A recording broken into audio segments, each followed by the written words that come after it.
Welcome. Welcome to this candidate forum for the State Assembly District 24. I'm Linda Davis from the League of Women Voters, and I'll be the moderator this evening. The League of Women Voters hosts forums like this to provide information to help voters make their ballot decisions. The League of Women Voters never endorses or opposes candidates or parties. There is no incumbent running for the 24th Assembly District this year because Sunnyvale's current representative has reached the term limit for that office. The two candidates on the November ballot are Mark Berman and Vicki Vinker. The candidates have agreed to a format and ground rules for this forum. The format's simple. I will pose questions and designate 90 seconds, 60 seconds, or less for the candidate response. A timer team is sitting in the front of the room to give some signals to the candidates to help them pace their responses and stop on time. We are not taking questions from the audience this evening. Instead, questions for this forum were developed by a team of League members. The questions chosen do not reflect the views of the League of Women Voters.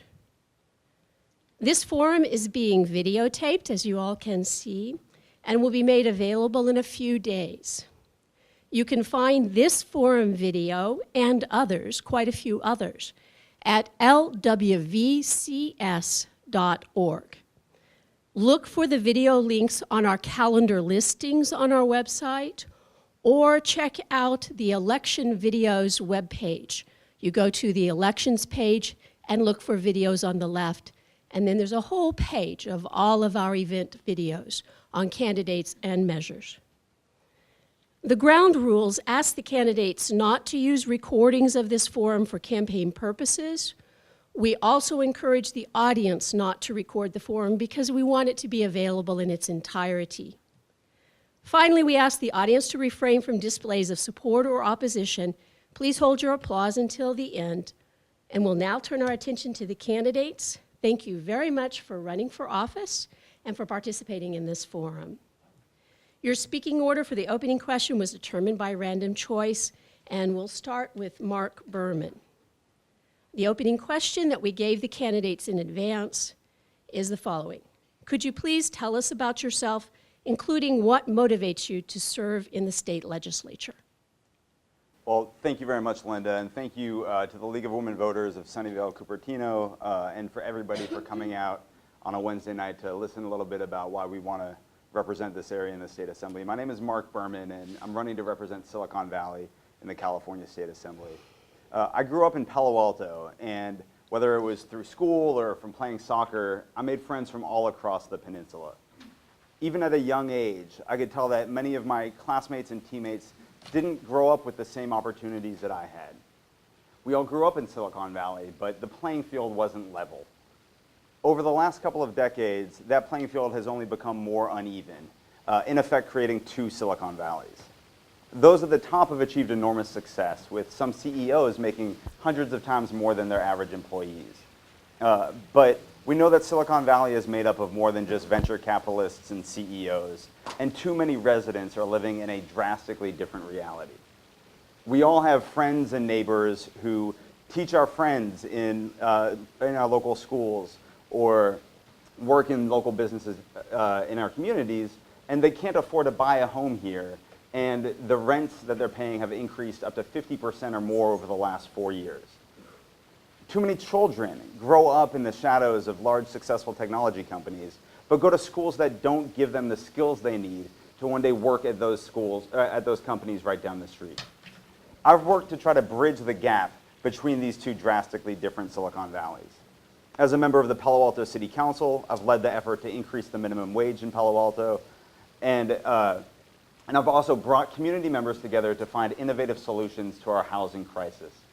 As a director at a local education nonprofit, I've fought to increase resources for public schools in underserved communities in our district. I'm proud to have the support of the incumbent Assemblymember Rich Gordon, Sunnyvale Mayor Glenn Hendricks and Vice Mayor Gustav Larson, and former Mayor Larry Stone, and I'd be honored to have your support tonight. Thank you. Thank you. Vicki Vinker. Thank you to the League of Women Voters for hosting this forum, and thank you to the voters for getting me here. It's a true honor. You have a real choice in this race. I am a mother who has raised 2 daughters in the area and sent them to the public schools for the last 15 years. I'm an attorney that's been a partner in 2 major law firms litigating patent cases for Stanford and technology companies across the country. I have run businesses. I've started up businesses, including women's professional soccer and my own law firm. I've resolved disputes, including for the International Trade Commission as the only mediator in Northern California that they've named to their panel. But I've served the other side of our communities as well, as president of the Law Foundation of Silicon Valley. It's a nonprofit provider of free legal services to 8,000 underserved clients every year, including foster children, the homeless, and those who are victims of wrongful eviction, and others. But also, I am the environmental candidate in this race. I'm endorsed by the Sierra Club, the League of Conservation Voters, the Environmental Justice Alliance, and others. And why? Because I will fight climate change, protect our water supply, and support the plastic bag ban, which is something that my opponent can't vote on at the city council meeting because of a conflict of interest. In this race, it is important to think not just who can do a good job, but who can really lead, who can champion policy, who can innovate, who can get things done. Well, I've made a career out of getting things done and worked in innovation for 30 years. So I ask that you give me a chance to do that for you in Sacramento. Thank you. So now we'll stick with you, Vicki. You'll get to speak again. On the first question, you'll have 60 seconds. The current Assembly member for District 24, Rich Gordon, sent an email to constituents yesterday about an upcoming meeting. He wrote, "With half of California's children under age 5 living in or near poverty, early learning programs are simply out of reach for too many. Are you in favor of publicly funded preschool for all, or should public spending on pre-kindergarten be limited to certain groups, such as low income?" So I do support universal public preschool.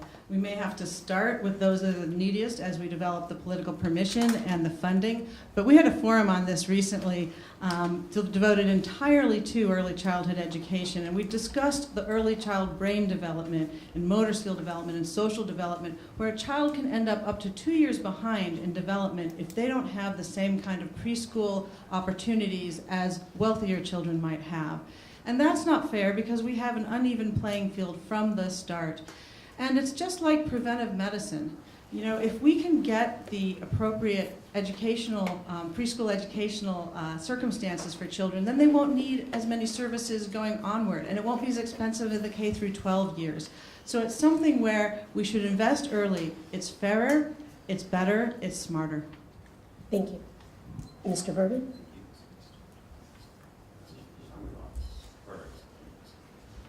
Well, so in the primary we were asked, what would your #1 priority be if you get elected to the state assembly? And I said full funding for universal preschool for all 4-year-olds across California. And that'll be the first bill that I author if I get elected to the state assembly. The statistic that Vicki mentioned, in Santa Clara County, the average low-income 5-year-old, starts kindergarten 18 months behind their more affluent peers. 18 months behind at 5 years old, and that achievement gap only gets wider and wider as they go through school.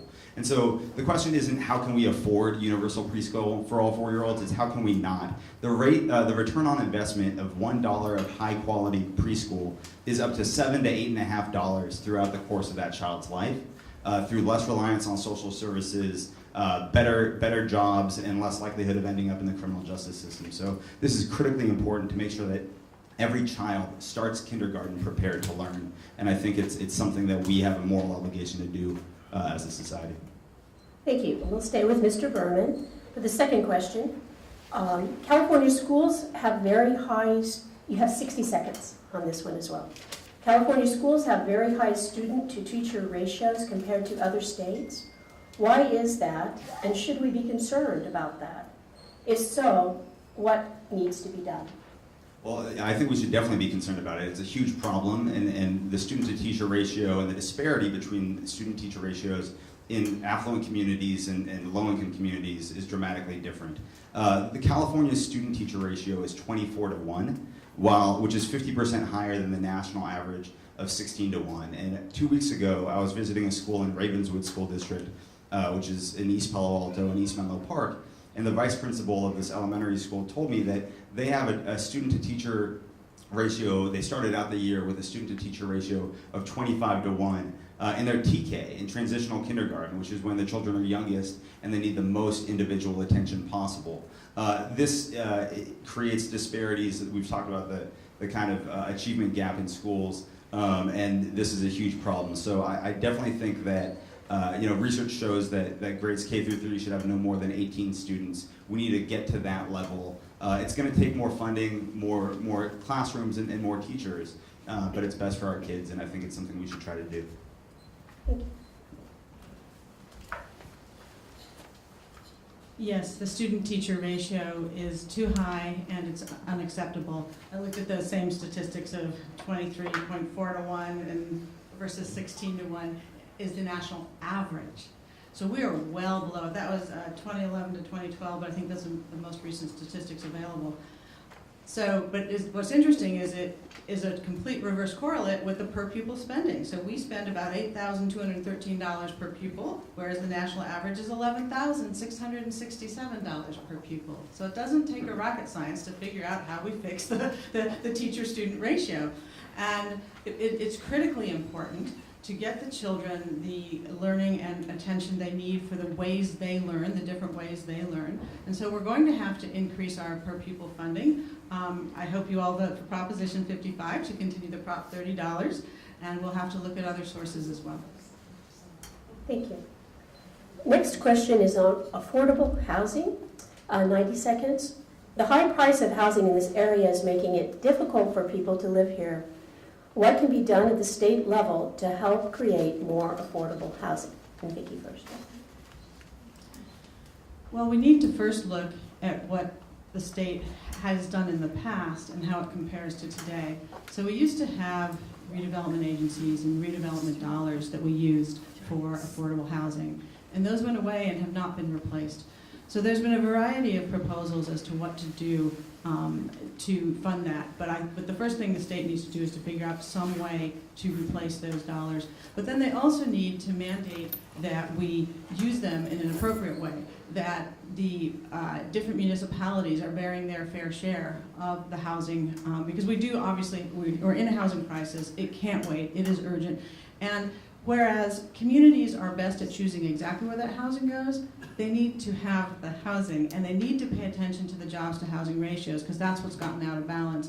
And so, and in so doing, they need to realize we need people to in middle income and low income housing to do the services that we need in all of our communities. We've seen this income gap grow, and one way to knit our communities back together is to have teachers be able to live amongst us. Police who police our street understand our communities, can live amongst us, or at least live within a decent commute of our homes. So for that, we also need to coordinate regional transportation and put some resources into that, because it's two sides of a coin. Mr. Bergman? So we have a housing crisis in Silicon Valley. We've been incredibly successful at creating jobs, and we've been really bad at developing the housing necessary to host the people that come to work here and the people that already work here. And I've been a leader on championing affordable housing and housing of all types on the Palo Alto City Council, and I have the scars and the stab wounds in my back to prove it. But this is too important of an issue, and there was an article in the local paper, the Palo Alto Weekly, a couple of weeks ago that actually said, now when Mark Berman and his colleague Corey Wolbach talk about the housing crisis on the dais, they're no longer the only ones doing that. Because for a long time it was a lonely place to be, but people are finally coming around to realizing this is really a problem. Earlier today, I had the pleasure of being in the audience at the grand opening of the Onizuka Crossing, and I hope I didn't butcher the pronunciation, but the new affordable housing complex here in Sunnyvale that's created 58 housing units for families and homeless veterans. We need to create more of that. We need more private-public partnerships. And two of my big priorities, if I get elected, are going to be increasing the state low-income housing tax credit. There was a bill that was passed by the legislature, unfortunately vetoed by Governor Brown, And also, we need a statewide affordable housing bond. We have Measure A in Santa Clara County, and I think that's great, and everybody should support it. But we need a statewide affordable housing bond to be able to capture the federal funding that exists and match that to local communities to build more housing. Thanks. Okay. Vicki, sorry. I can take this one if you want. Infrastructure, we're switching to, and we're going to leave it at 90 seconds. We're going to adjust some of the times. The state has not reached agreement on how to pay for billions of dollars in needed road repairs. What are possible solutions to financing California's decaying highways and bridges? Do you favor raising gas taxes or registration fees as part of the solution? So this is going to sound strange coming from a 35-year-old, but infrastructure and improving our infrastructure is actually why I got involved in local government. 6 years ago, I got appointed to the Infrastructure Blue Ribbon Commission. That was a citizen commission in Palo Alto to analyze our infrastructure assets and come up with a plan to improve them.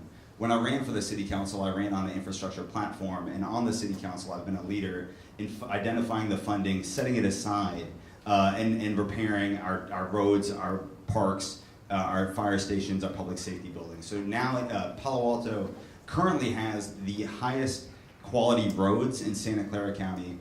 And 3 years from now, we're going to have the highest quality roads in the 9-county Bay Area. It's called the Pavement Condition Index. It's a little wonky. We in California, Palo Alto was a microcosm for the state in terms of neglect of critical infrastructure assets. 68% of our roads in California are rated in poor or mediocre condition. And 47% of our bridges, which are typically built to last 50 years, are older than 50 years. And so we need to identify the funding necessary. The gas tax is how we've historically funded our infrastructure improvements. I supported SB 16, which was authored by Senator Jim Bell. And it takes 15 seconds. I could talk about this for 20 minutes. It takes a comprehensive approach. We need to increase the gas tax. We need to increase the vehicle registration fee. We need to charge EV drivers, because EV drivers use the road, but they don't buy gas. And gas is how we pay to repair our infrastructure. So we need to charge EV drivers something. I have to stop, go to my website. I've got a lot more on there. We know that we could spend all day on many of these topics, but Vicki Beaker, 90 seconds. Yeah, it is tough in the time we have. I totally forgot about my fair housing work in the last answer. So anyway, we'll talk to you about it later. So with respect to infrastructure, we are $77 billion behind in deferred maintenance and infrastructure costs. I mean, that's enormous. And yes, the gas tax, the fact that the per gallon price has gone down has affected us. So I think there's a couple of things we can do there. One, we can look at the gallons, so tax it by gallon, not by dollars. The other is, yes, I agree EVs should pay an annual fee. I drive one and I'm willing to pay my fair share.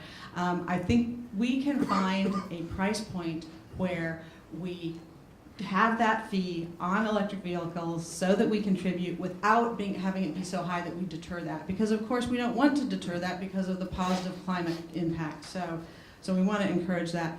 But also, again, everything is interrelated. If we invest more in public transit, rails, ferries, other things, there will be less wear and tear on the road, because part of the reason we're in such a mess is we have so darn many cars on the roads. And part of that is because our regional transit system is a mess. So that's another thing where we can work.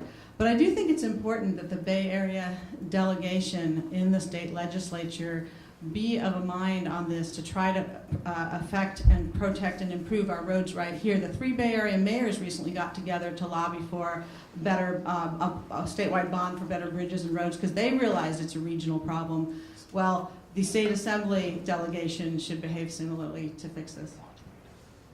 Thank you. And we'll stick with you, Vicki Vinker. 60 seconds on the following question.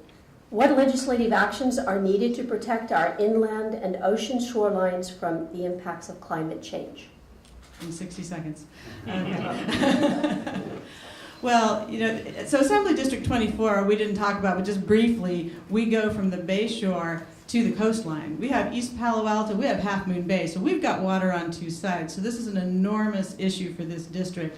And I was heartened to see Measure B pass, where we had to save the bay, and that there will be some infrastructure improvements around the bay to shore up our bayshore line here because of climate change and sea level rise. So perhaps we can emulate that, have it be a microcosm right here as to what one can do to prevent. But of course the big thing is to slow down climate change. And what I said, the first bill is that I would try to pass in Sacramento would be to put back the petroleum carve-out that was lost from SB 350. The oil lobby got in there, and while we set these amazing goals and California leads in this front, we carved out petroleum use. We're not going to get there that way, and I'd like to put that back. Mr. Berman? So sea level rise threatens to contaminate 38% of our water use of California's drinking water, and billions of dollars of critical infrastructure, housing, businesses, airports, highways in the Bay Area alone. And so addressing the impacts of sea level rise and climate change is critically important. And we need there are kind of two different strategies. As Vicki mentioned, 8024 includes 5 or 6 cities along the Bay, and there we're going to need climate adaptation. We do need to, we raised $500 million to restore about 20,000 acres of wetlands on the Bay, but we need to restore a total of 54,000 acres of wetlands to achieve maximum protection. And so that's one of the first things that I want to work on, is identifying where that money can come from so that we get maximum protection.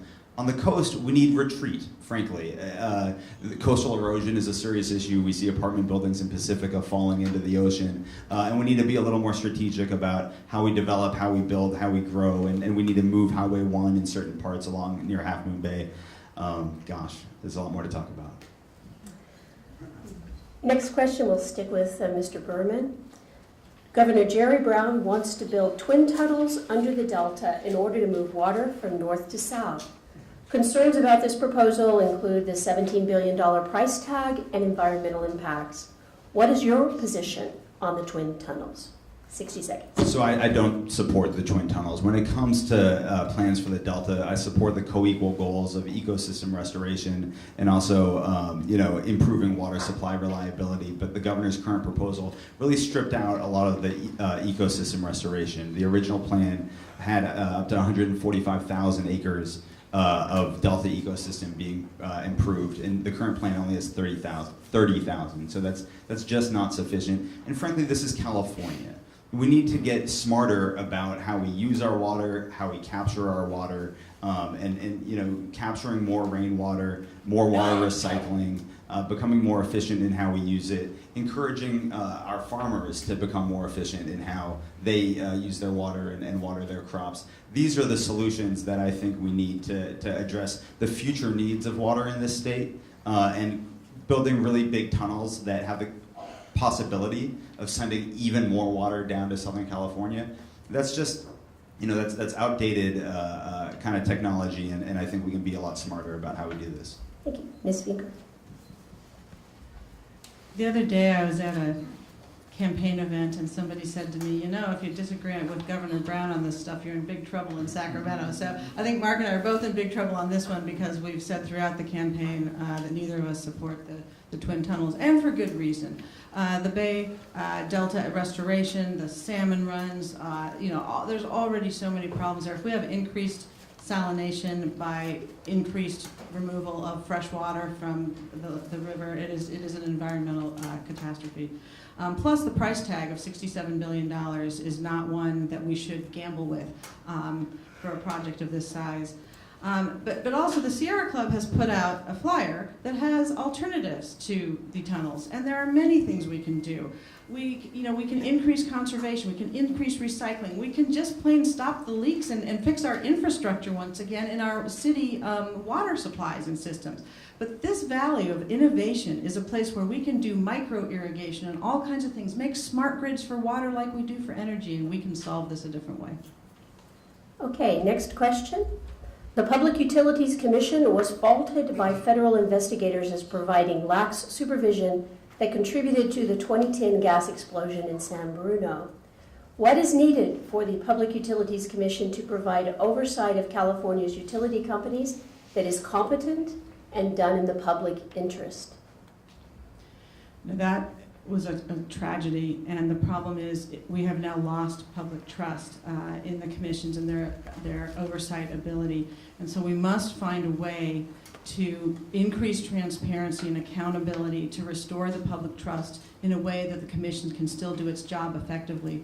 There were several bills that were introduced into the legislature this past year, and none of them passed due to political reasons.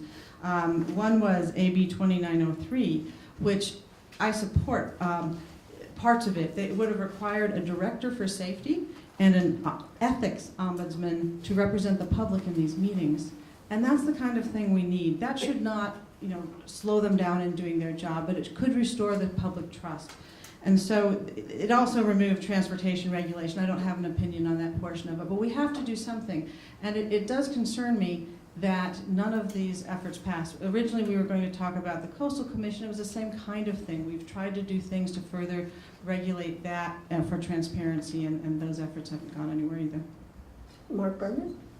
So the question was, what is needed? And the answer very well might be new commissioners.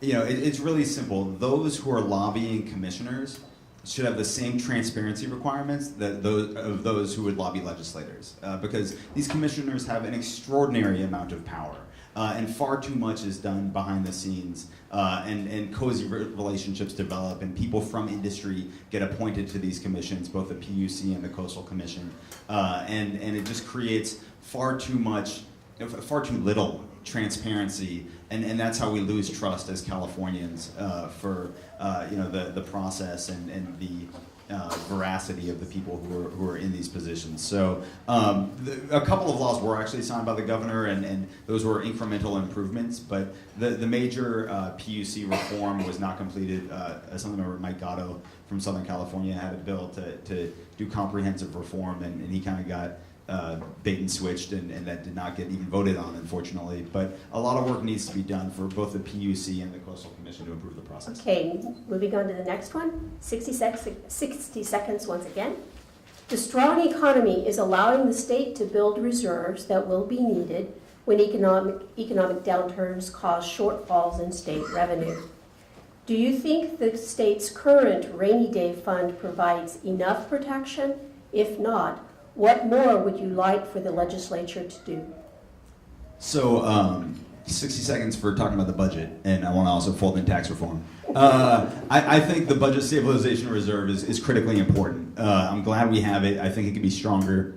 That was how we funded our infrastructure improvements in Palo Alto. Was we created an infrastructure reserve, and we funneled tens of millions of dollars during good times, rather than to projects that people might want. We funneled them to projects that we need. The budget and the way our our tax system in California is so volatile, it's so dependent on income taxes and capital gains taxes, that when we get a downturn, which happens about once a decade in California, the bottom falls out of the budget, and we had $40 billion in deficits this last downturn. So we need to make sure that we have a strong reserve, and I also really want to dig my teeth into tax reform. Now people can get elected for up to 12 years. State Controller Betty Yee just came out with a great report with a lot of fantastic information about if we could tweak certain things, what revenue that would generate. We need to take a comprehensive look at our tax system. 60 seconds? Yeah. Okay, all right. Yes, I support the rainy day fund, and last year we put aside $2 billion into it, and that's an excellent start. It is something that we need to have to smooth out the modulations in the revenue from income tax and capital gains. But what I want to talk about a little more is the tax reform piece, because Betty Yee is beginning on a process, and I would call it a process because she's out talking to stakeholders about how we can adapt and adopt our tax code to the new economy. Because oftentimes the new economy has products and services in the form of software that replace old products that were taxed conventionally. And so we're losing some revenue through those. And yes, this is the valley of the new economy, so we want to take due care and not put ourselves out of business. But we need to appropriately adjust and level the playing field and take a hard look at that. That's a conversation that's going to happen over several years. That's not going to happen overnight. So the rainy day fund in the meantime is good, but we need to look at tax reform and see how to have this more stable source of revenue generation. Next question. New state legislation went into effect this year that mandates the collection of data on all police shootings and other serious uses of force. What else can be done at the state level to ensure the conduct of California law enforcement officers inspires public trust? 60. We're going to be 60 seconds for the rest, I believe, unless my timer at the back tells me I think you're 60 from now on. Well, this is an area that's very close to our family. My father-in-law was a police officer, my husband was a probation officer, and so the public trust in those who put their life on the line for them is very important, and it has crumbled. There are serious threats to that. So I do support the use of body cameras and the collection of that data because we have to find out what's going on. We have to understand the source of the problem that we're experiencing. But also in terms of what else do we do? I think it involves around training because we looked and it turns out that a national study showed that training hours for police officers is 60 hours with guns, how to use guns, and 8 hours on community interaction and de-escalation of circumstances.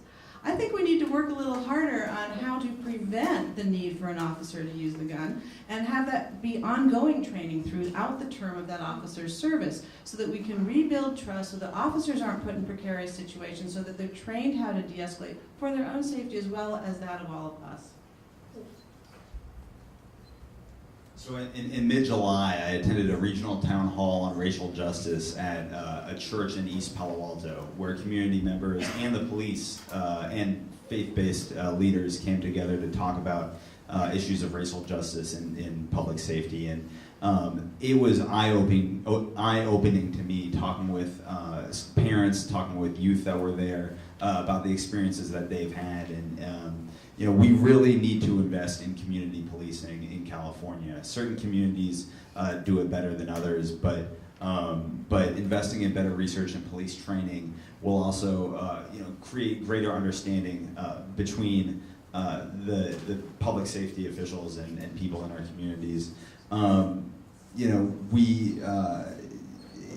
When I was growing up in Palo Alto, we had community resource officers who would come to school and get to know all the students, and it was a really positive relationship that we had with public safety, and that had a big impact on me growing up, and I think we need to get back to that so that kids don't just view public safety as the enemy or as something bad is going to happen, but as somebody that they already know and I have to stop. But we really need to do a better job of that.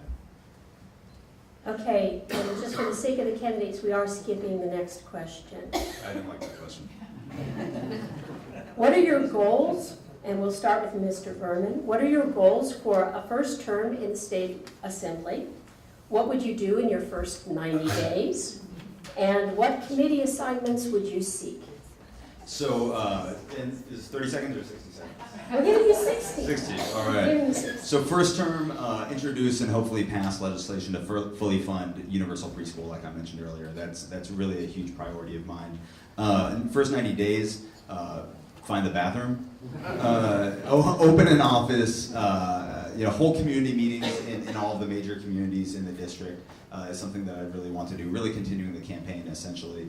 Meet all of my colleagues in the legislature, including the Republicans, because I think it's important to develop relationships with everybody that you'd be serving with. And then the committees that I'd like to serve on are the budget subcommittees on education, finance, hence preschool, transportation for infrastructure, natural resources for the environment, and housing and community development. Thanks. Vicky. Yes, so in the first term, which is 2 years, as I said, I'd like to mandate the reduction of petroleum use. I'd like to incentivize also clean energy innovation here with wind and solar. I'd also like to help change our education system to get more STEM training so that we can have more people prepared for the jobs right here in our valley where we have a shortage. And then I agree with Mark on the universal public preschool. In the first 90 days, we gotta get going, do a little more than find the bathroom, because in the first year, it's only 7 months, and there's 6 months to take a break, and then there's another month, so it's 90 days is halfway through that first year. I wanna go find the other people working on those same issues that I care about. I wanna meet them, I wanna build consensus, I wanna talk to the stakeholders, so that we can get a bill crafted that will pass. And so that's what I would want to do in 90 days. The committees, standing committees would be budget, education and or higher education, water, parks and wildlife, or natural resources. And then there's a select committee on the 2024 Olympic Games. And as someone who founded a soccer league, I'd love to help get those games here. Next question, we'll start with Vicki Vinker again.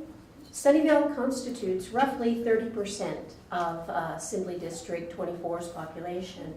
How would you stay in touch with Sunnyvale's concerns, and how would you maintain contact with Sunnyvale residents? Well, it's very important for the Assembly member both to know what Sunnyvale is doing and to be available to Sunnyvale residents for communication about what we're doing. And so I would want to do both of those things. So, I can monitor year-round, even from Sacramento, what's going on at the city council meetings. I believe they're even videotaped and streamed, and at the Ed Board. But I want to also go meet those people individually and hear the rest of the story and hear the concerns. But also for constituents. Historic Murphy Street. We did a photo shoot down there, and I met Lee of Lee's famous books. She was great. I'd like to go back there, get another iced tea at Thai Basil, and meet all of you, or a farmer's market, or wherever it is that you all feel comfortable coming to meet me, because I think that's a really important thing, that to go around the district on a regular basis to the different portions. And correct, Sunnyvale is 1/3 of this district, so it's the biggest town in the district and a very important place. So I've become a really big fan of Sunnyvale over the last 2 years. I attended dinner at the dump.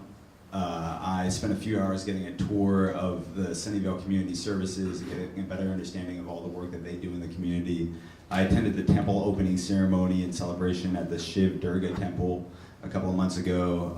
Today's grand opening of the new affordable housing complex, where I found myself jealous of as a member of the Palo Alto City Council.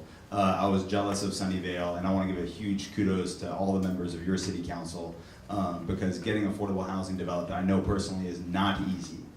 And this is a really important asset to the future of the community. So I located my campaign headquarters right by El Camino Real and Grant Road, just a little bit north of Sunnyvale, for a reason, because Sunnyvale is such an important city in AD 24.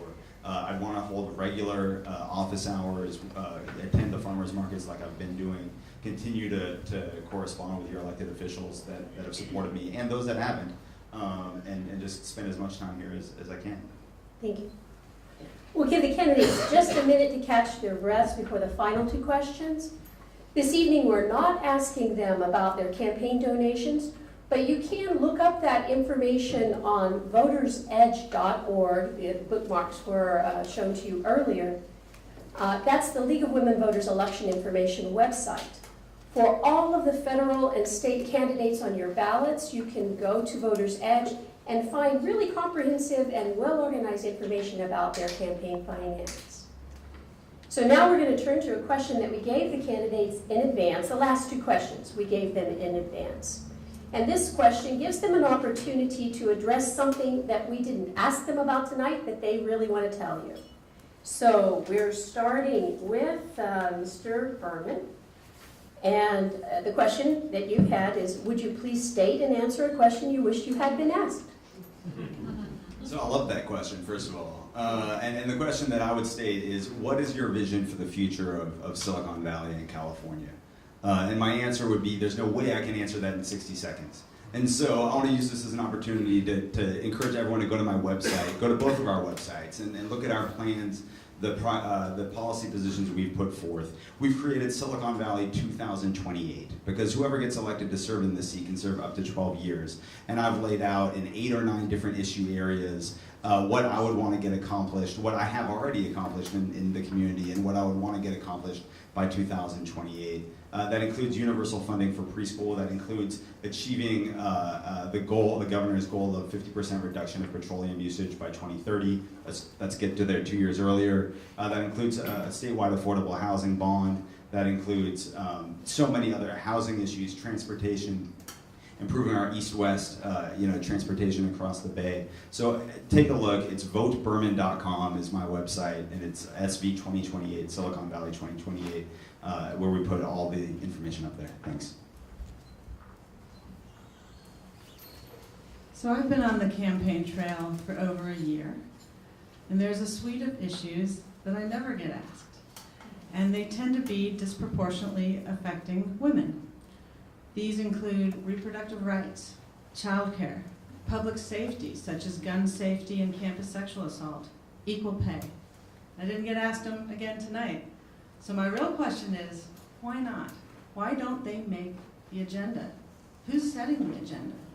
And what can we do so that they do get asked? That's the real question. Okay, thank you.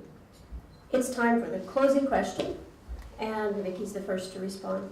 What do you want voters to remember about you as they make their choice for their new representative to the Assembly District, to the State Assembly?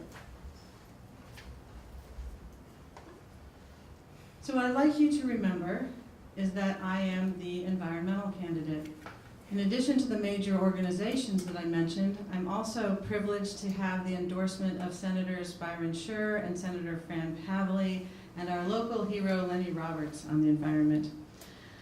I bring a perspective that is sorely missing in Sacramento. Experience in local and county government is important, and Mark has experience on local government, but we've never sent someone to Sacramento that reflects what makes this district unique, somebody who comes out of the technology community. I also bring the perspective of a parent, of a professor, of a mother, of a mediator, of a business starter. All of those are important to have around the table, and I bring a track record of getting things done. I hope you will agree with Congresswoman Zoe Lofgren, who has endorsed me and who said when endorsing me that, quote, I recognize in Vicki someone who will be enormously effective in the California Assembly. Thank you for your attention tonight. Well, thank you guys again for taking the time to come and listen to what we had to say tonight, and I hope folks stick around afterwards. I'm the only candidate in this race that has experience in the public sector as a member of the city council. In the private sector, I served as a corporate lawyer for an international law firm. And in the nonprofit sector, as a director of an education nonprofit, improving schools and classrooms here in Silicon Valley. I'm proud, today we actually just announced that I've been endorsed by TechNet, which is the large technology industry in Sacramento. I've received support from companies including Google and Facebook and Microsoft. But I've also received the support of groups like Equality California, which is the largest LGBT rights organization in California. I'm proud to have the support of the incumbent Assemblymember Rich Gordon and most of the Assembly members around the Bay, as well as your mayor and vice mayor here in Sunnyvale and former mayors, including Larry Stone and others. Go to our websites, check out our policies, check out what we've done and what we want to do, and I hope that come November 8th or before, if you're voting by mail, that I earn your support. Thanks so much. Please join me in a round of applause.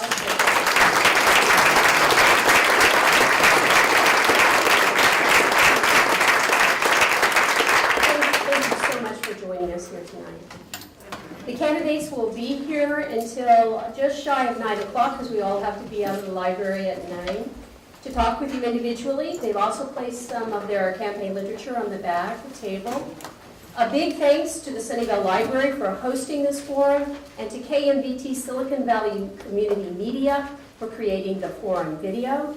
I also thank the many volunteers from the League of Women Voters who made this forum possible. If you want to know more about our organization, check out the information at the back. Lastly, I thank all of you for taking time out of your evening to come here tonight. Please remember to cast your vote in this election.